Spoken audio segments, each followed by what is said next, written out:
When it comes to helping students to improve their expectations, to increase their expectations, us as leaders, we have to take intentional steps. And so you've caught us in the middle of a series.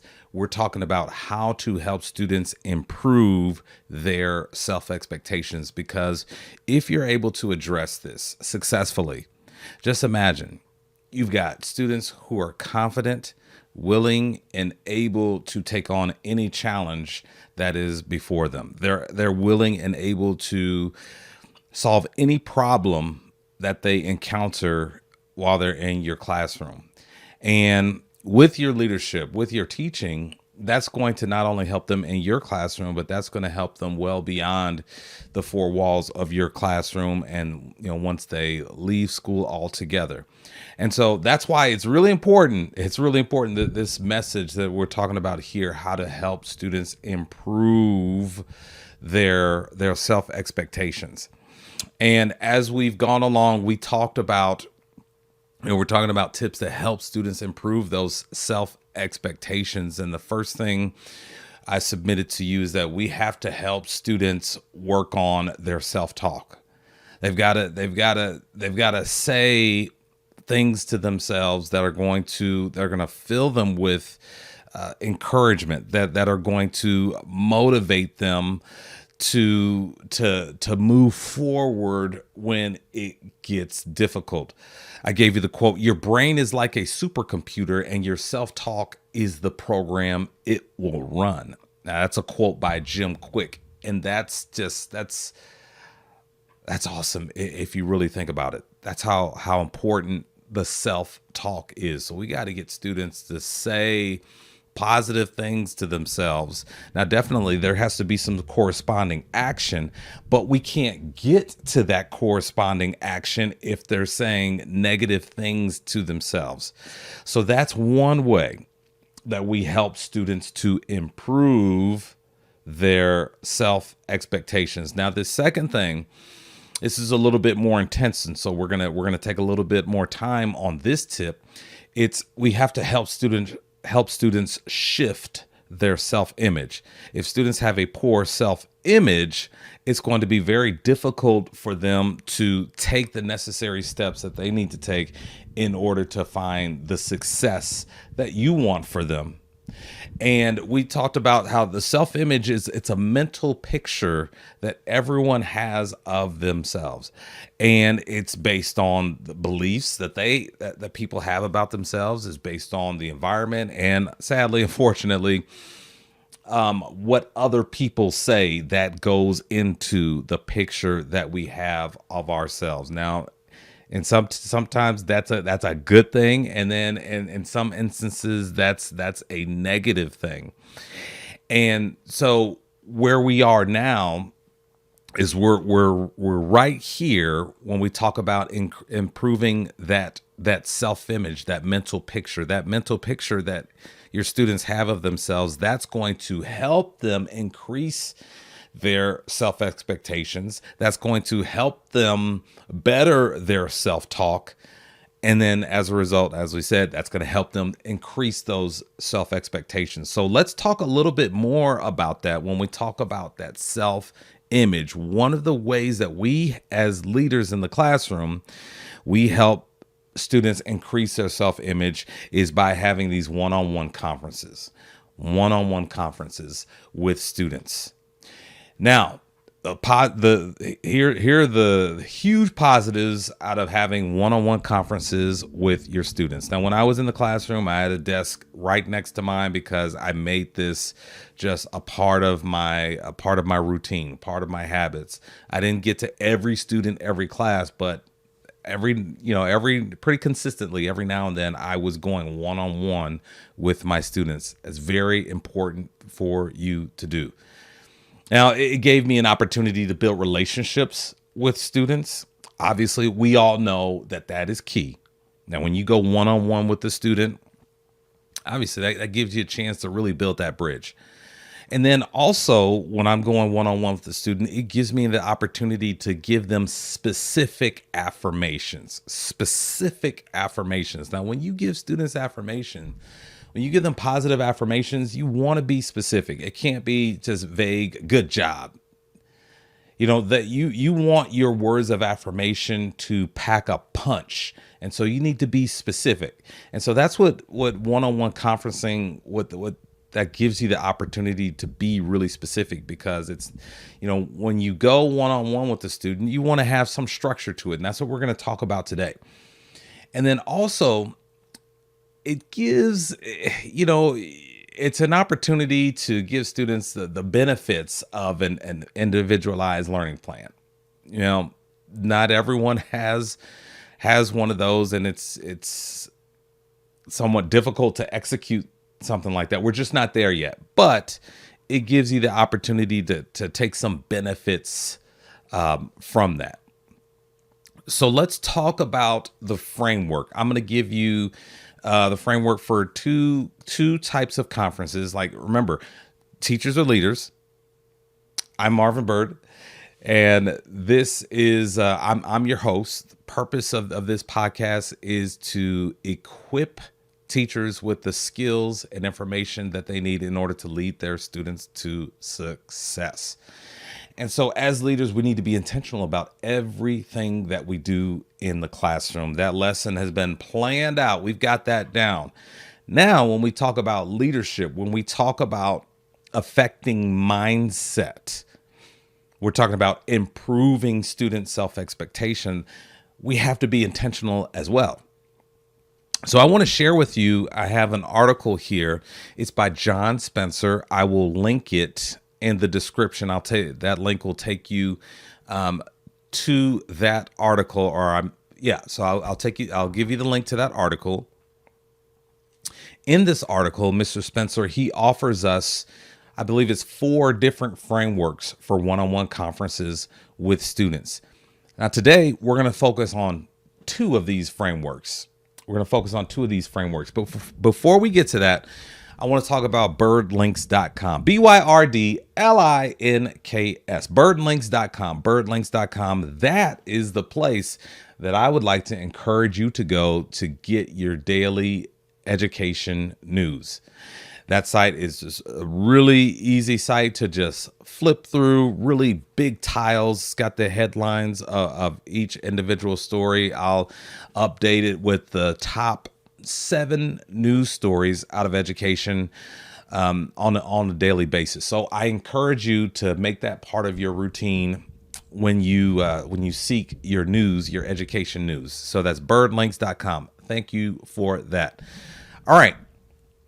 So John Spencer, he wrote an article. Let me give you a little piece of that right now. Check this out.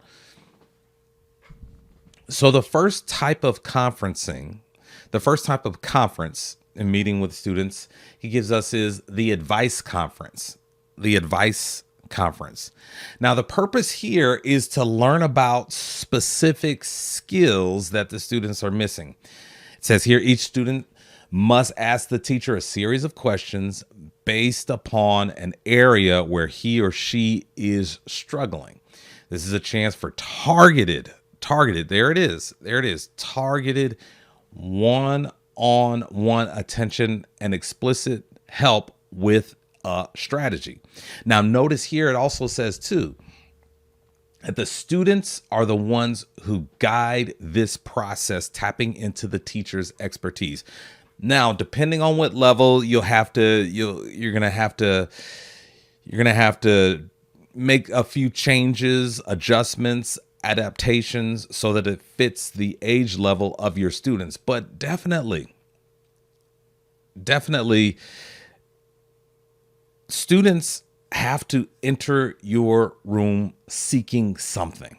You know, education, it's just not something that you just sit back and spectate. That's what I would tell my students. I actually had a sign on my door that said enter seeking.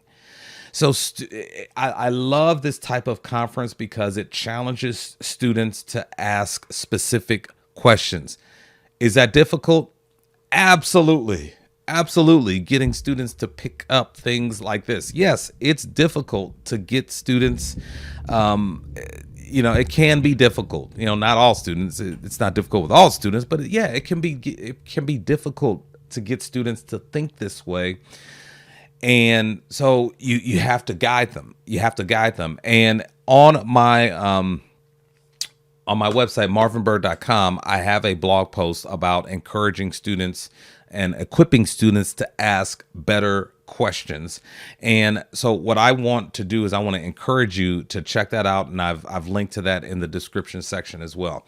So what I would say with this as you're starting out is that you let students know in advance, hey, want to have a meeting.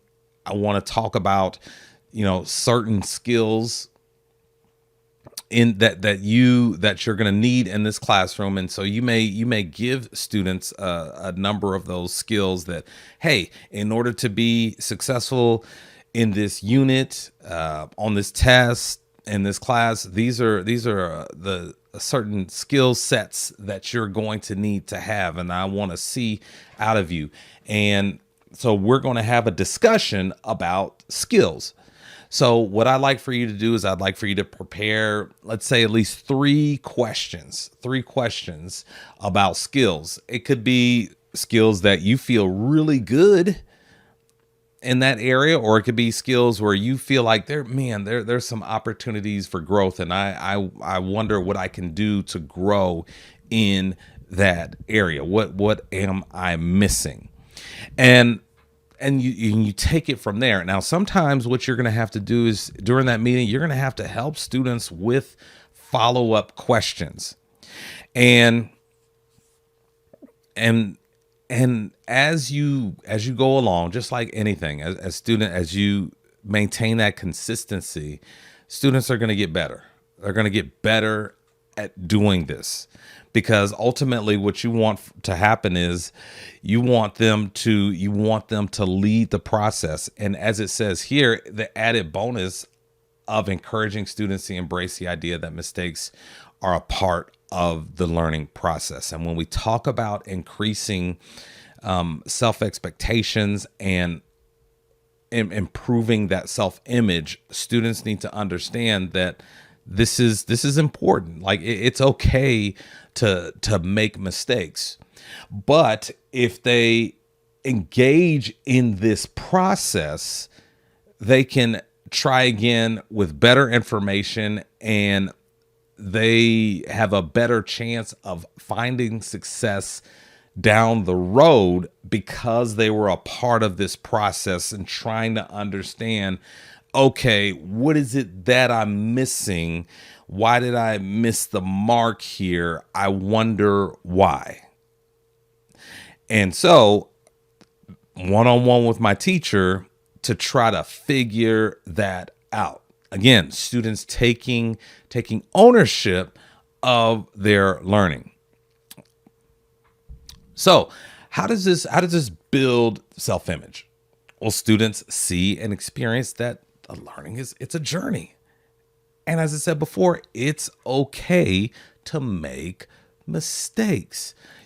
Students don't have to, they don't have to worry about looking a kind of way in front of their peers. They don't have to try to avoid getting answers wrong in front of their peers, because everybody is on a journey, and it's okay. Because you can engage in this process, this one-on-one with the teacher, so that you can learn from your mistakes and get better. I tell my kids this. It's supposed to be challenging. It's supposed to be challenging, and that speaks to, because we talked about self-talk. Yes, it's supposed to be challenging, but I can do hard things. That's something that we want students saying to themselves. That's what I tell my children. I can do hard things. I have my children repeat that. I can do hard things. And that means that there are going to be things in life that are going to be challenging. But if you take specific actions, you can overcome those challenges. Specific actions like engaging in an advice conference with your teacher. That's an action that a student can take. All right. So let's talk about the next type. The next type of meeting or one-on-one conference you can have with a student, a reflection. Reflection. Now, check this out. I wanted to, well, no, before I get to that, reflection. This is from John Spencer's article. It says reflection conference. Instead of telling students what to do, the goal is to draw out student reflection. This is very important, and it's often it's skipped over.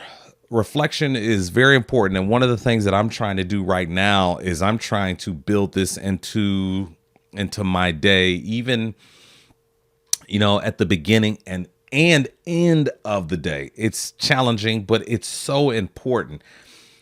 And what I do is I put pen to paper. I reflect on it. And I think what I found now, I'm still struggling and making this a habit, but what I found is it just really helps to focus my efforts. I get more done. I'm more efficient. All right, so let's get back to this. Instead of telling students what to do, the goal is to draw out student reflection.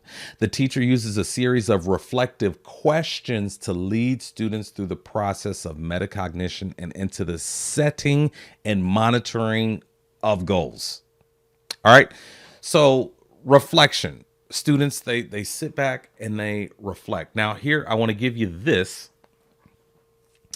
This is an article that I will share with you. It's from a college, I think Purdue website, and it's on reflective writing. But I want to share this with you. So hold that thought. So we're talking about reflection.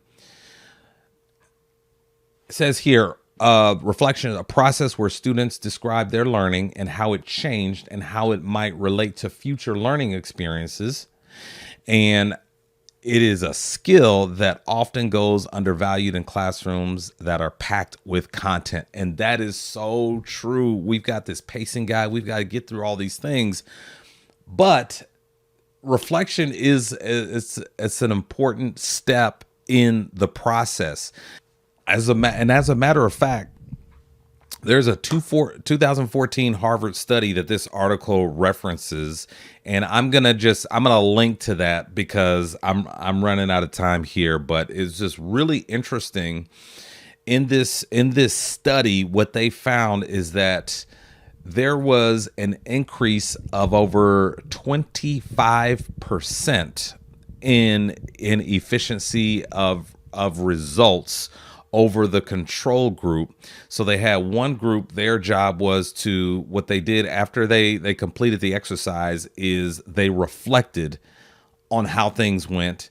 And then there was another group that reflected and also shared how things went. And then there was another group that just did the exercise, completed the task, and they just moved on.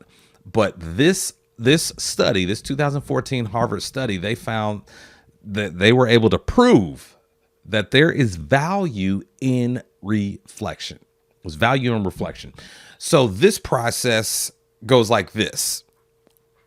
The teacher asks questions of the student that causes them to go into reflection.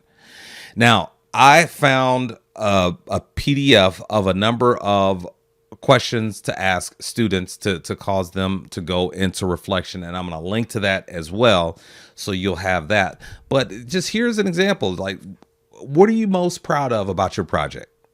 What's the most interesting thing that you learned from this? If you had it to do it all over again, what would you do differently? And again, there's a document that I'm going to give you as well, full of questions and prompts that you can ask students to cause them to go into reflection, which is just so very important. So the idea is that these questions are ultimately on the mind of students before they sit down with you, because they know that in advance you want to have a reflection type one-on-one conference with them. Now, how does this build self-image? Well, feedback gives us the opportunity to try again with better information. And if we know that we have better information and we could try again. That fills us with confidence. And if we have confidence about what we're doing and how we're doing it, that's going to improve our self-talk, and that's going to allow us to open ourselves up to the possibility that, you know what, I can do hard things. I can up the expectations that I have of myself, because now I've got feedback here. I can try this again with better information. And as they make other attempts and they sense how they're improving, they feel good about that. And they want to have that feeling again. And so there's just this internal process that changes the thinking, that changes the talking. And as a result, actions change. I can do hard things. Now I'm going to go have this meeting with my teacher and figure out what action steps that I need to take, what goals I need to set so that I can get to where I want to go. All right. So that is our episode for today. There's going to be plenty more to follow in this series on helping students increase their self-expectations. So I encourage you, please join us as we continue on this journey. And please don't forget that teachers are leaders.